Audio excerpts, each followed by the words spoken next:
अमेरिकेमधील Jeffrey Epstein प्रकरणातील छायाचित्र आणि मेल्समधून भारतातील काही राजकीय नेते आणि उद्योगपतींची नावे समोर आली आहे। काँग्रेसचे नेते पृथ्वीराज चव्हाणांनी पेट्रोलियम मंत्री हरदीप पुरींच्या नावाचा उल्लेख करत पंतप्रधान मोदींचे एप्स्टीनशी संबंध काय असा थेट सवाल उपस्थित केल्याने खळबळ उडालेली आहे।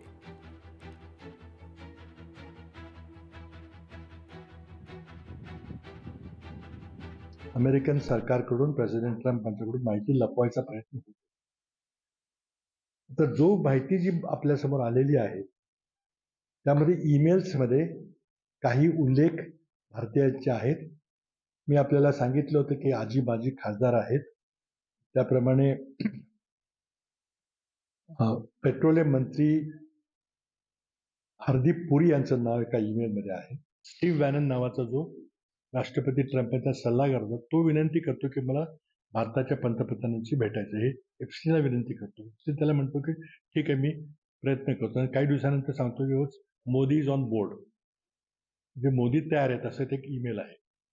प्रश्न असा आहे की त्याच्या मोदीचे संबंध कसे काय आले, असे अनेक प्रश्न उद्भवतील आपल्याला।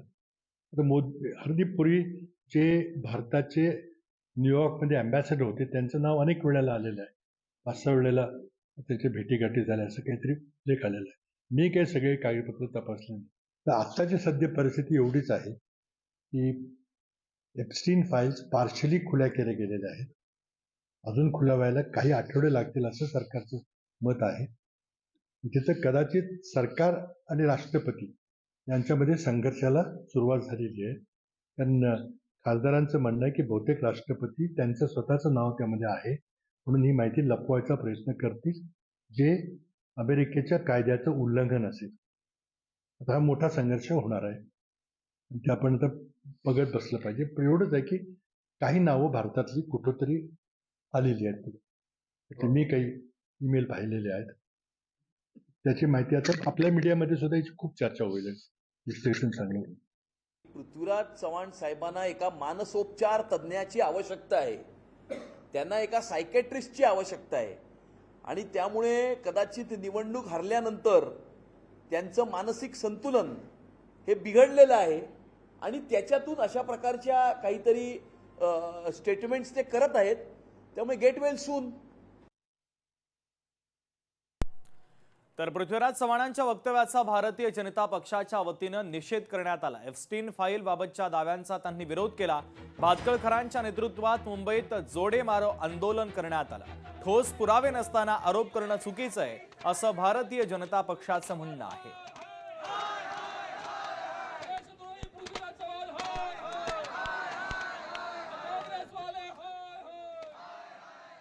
बेशरमपणाचा कळस आहे आणि त्याच्यामुळे पृथ्वीराज चव्हाणांचं हे देशद्रोही विधान होतं। त्यांनी नरेंद्र मोदीजींसारख्या एका संत प्रवृत्तीच्या व्यक्तीवर इतके घाणेरडे आरोप करण्याचा प्रयत्न केला होता आणि त्याचा निषेध म्हणून आणि भारतीय सैन्याने एका तासात पाकिस्तान समोर शरणागती पत्करली असं धडधडीत खोटं बोलून भारतीय सैन्याचा अपमान केल्याबद्दल त्यांच्या प्रतिमेला जोडे मारण्याचं काम आज या ठिकाणी कांदिवली पूर्व विधानसभेच्या भारतीय जनता पार्टीच्या कार्यकर्त्यांनी केलेलं आहे। लोकशाही मराठी ऐका, पहा, जागरूक रहा।